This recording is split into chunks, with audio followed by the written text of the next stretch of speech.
السلام عليكم. النهارده اكلمكم عن تفاصيل لاول مره تسمعوها عن ريا وسكينه، وان شاء الله الحلقه تعجبكم. ما تنسوش تدوسوا لايك، واللي ما اشتركش في القناه يشترك. يلا بينا. اتولدت ريا سنه 1875 وسكينه سنه 1885. اصلهم من محافظه اسوان، ولما مات ابوهم اخدتهم امهم على بلدها في كفر الزيات، وهناك اتجوزت ريا علي همام، ولكن توفى جوزها وهي حامل في اول عيل. واول ما ولدت العيل جوزوها لاخو جوزها، وده كان اصغر منها ب10 سنين اللي هو حسب الله. ساب شغله في اسكندريه كحارس واشتغل في حلق القطن في كفر الزيات. وريا كانت بتشتغل مع امها على نصبة شاي، ولكن ابنها مات وفضلت على ذمة حسب الله، وخلفوا 5 عيال، ولكن معاش منهم ولا واحد الا بنتهم بديعة. اما سكينة كانت متجوزة وكان عندها بنت اسمها زينب، لكن ماتت واتطلقت سكينة بعد 2 سنين من جوازها، وبدأت رحلتها مع الدعارة. والدعارة الوقت ده كانت مرخصة في مصر، والمميسات كان ليهم نقطة بتسجلوا فيها وبيتعمل لهم كشف طبي. واحدة من صحاب بيوت الدعارة في طنطا أخدت سكينة وضمتها للمقاطير بتوعها اللي هم المميسات، وبسبب إصابة عمل دخلت سكينة المستشفى واتعرفت على التمرجي أحمد رجب. حبوا بعض واتجوزوا، وهربت معاه لإسكندرية، وبعدت سكينة عن الدعارة والدنيا مشيت معاها. في كفر الزيات حسب الله ساب شغله في حلق القطن سنة 1912، بدأ يسرق، وأول حاجة سرقها هو بور القطن اللي كان بيحوسه، واتقبض عليه وأخد 6 شهور سجن. ولما خرج بدأ يسرق المحلات اللي في الشوارع مع أبو العيلة أخو مراته. ولما قامت الحرب العالمية الأولى سنة 1914 حصل كساد في الأسواق وانتشرت البطالة في كل حتة، واحمد رجب جوز سكينة ما كانش لاقي شغل ياكل منها لا هو ولا مراته، فرجعت سكينة لشغلتها في الدعارة.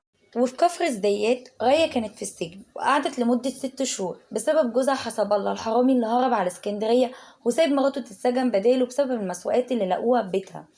ولما خرجت حصلته على اسكندرية، وعاشوا على قفا سكينة من فلوس الدعارة. وده اللي خلى أحمد رجب يتطوع في السلطة اللي هي المعسكرات الإنجليز، وسافر وسابها سنين وهي تسكت. لا طبعا ما سكتتش، رفقت راجل اسمه محمد سداد وكان بيصرف عليها، لكنها شافت مع عبد العال وقعت في غرامه رغم انه كان اصغر منها بسنين، وبقت تصرف عليه. وعاشت سكينة مع عبد العال من غير جواز عشان كانت على ذمة أحمد رجب. وبدأ حسب الله وعبد العال يعملوا بيت دعارة، واختاروا ريا عشان تبقى مديرة البيت، ولكن فشلوا. وقرر حسب الله وصاحب عرابي البلطجي وعبد العال يسافروا ويشتغلوا في السلطة. ولما رجعوا لقوا الدنيا ماشية تمام مع ريا وسكينة في بيت الدعارة، فقرروا ان هم يقعدوا وما يسافروش تاني. وجت سنة 1919 والشغل وقف تماما، وبعد سنين رجع أحمد رجب وسكينة اتطلقت منه واتجوزت سكينة من عبد العال، وأجروا بيت من بابه وهو بيت الجمال، وعملوا فيه محششة، وده مكان كان بيشربوا فيه الخمرة والحشيش. والدور التاني كان مخصص للدعارة. وكانت سكينة مدمنة خمور، كانت بتشرب كل أنواع بكميات رهيبة. ولما الشغل بدأ يقل فكرت ريا في فكرة جديدة، إن هي تسرق المقاطير اللي كانوا بيشتغلوا عندهم اللي لابسين دهب. وبدأوا في تنفيذ خططهم، ومع أول ضحية اللي هي خضرة، وكانت ست متجوزة ومعاها عيال، بس كانت بتحب الشغلانة دي وكانت بتشتغلها في السر. ولما فشلوا في السرقة قرروا ان هم يقتلوا الضحية، وضحية جرت ضحية لحد ما وصلوا 17 ضحية. وعملية القتل كانت بتتم كالآتي: كانوا بيشربوا الست خمرة كتير جدا لحد ما تدوخ، وبعد كده يكتفوها من ايديها ورجليها، وحسب الله يكتم نفسها بالمنديل المبلول لحد ما يتقطع نفسها، ويبدأوا ياخدوا منها كل اللي معاها ويدفنوها. ري وسكينة ما كانش حد عارف يكشفهم، عشان في الوقت ده الستات يا اما كانت بتختفي يا اما بتهرب مع الفئة او بتهرب من الفقر، وكل واحدة كانوا بيقتلوها بيطلعوا على ان هي هربت مع الفئة. الجثث كلها كانت مدفونة في بيت ريا اللي هو بيت علي بالكبير، الا 3 جثث كانوا مدفونين في بيت الجمال. وفي يوم صاحب بيت الجمال قرر ان هو يطرد سكينة ويأجر البيت لخواجة ايطالي اللي اشترط ان هو مش هيسكن الا لما يدخله مية ومجاري. فوافق على طول الشيخ احمد عبده عشان هيدفع له فلوس كتير. ولما بدأ ان هو يحفر ويحط المواسير اتفاجئوا بالصدمة: 3 جثث ل3 ستات اللي كان على بعد خطوتين من الكراكون. وقدروا ان هم يوقعوا عصابة ريا وسكينة واتعدموا كلهم سنة 1921. نيجي بقى على موضوع براءة ريا وسكينة. ظهر عندنا شاب سيناريست اسمه احمد عاشور وقال ان ريا وسكينة ابرياء، وده كلام غلط طبعا، لان في شركة فرنسوية طلبت منه ان هو يعمل فيلم وثائقي عن ريا وسكينة، بس بشرط ان هو يقول حاجة ما اتقالتش قبل كده. فهو جاب حكاية مش موجودة اصلا، وقعد يقول في كل القنوات ان ريا وسكينة ابرياء ومناضلين، وكانوا بيسحبوا العساكر الانجليز ويقتلوهم، وقتلوا 114 عسكري. هو ولا باحث في التاريخ ولا مؤرخ، وده مجرد تأليف منه وما نصدقهوش. دلوقتي في منطقة اللبان، محافظة اسكندرية، المكان اللي انا كنت عايزه اوريه لكم هو بيت ريا وسكينه، وفي تفاصيل عايزه اقولها لكم برضو. ممكن انتوا اول مره تسمعوها، سواء من اهل اسكندريه او غير اهل اسكندريه. اولا لما اول ما بندخل منطقه اللبان بتلاقي عندنا كده ايه، سوبر ماركت كده، وهم حاطين صور ريا وسكينه زي ما احنا شايفين.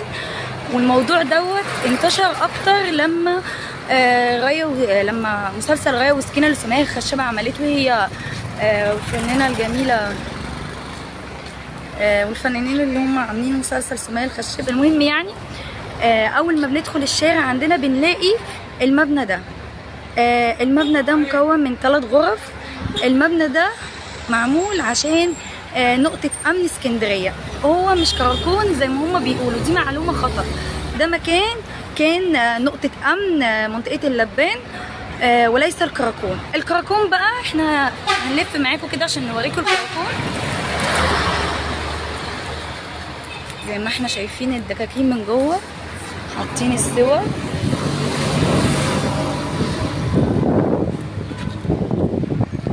الأرض الفاضية اللي احنا شايفينها دي هي مكان كراكون اللبان القديم.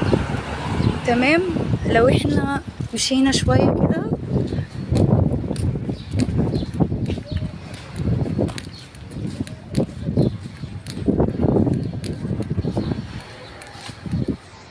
هو ده بيت ريا وسكينة، بيت الجمال.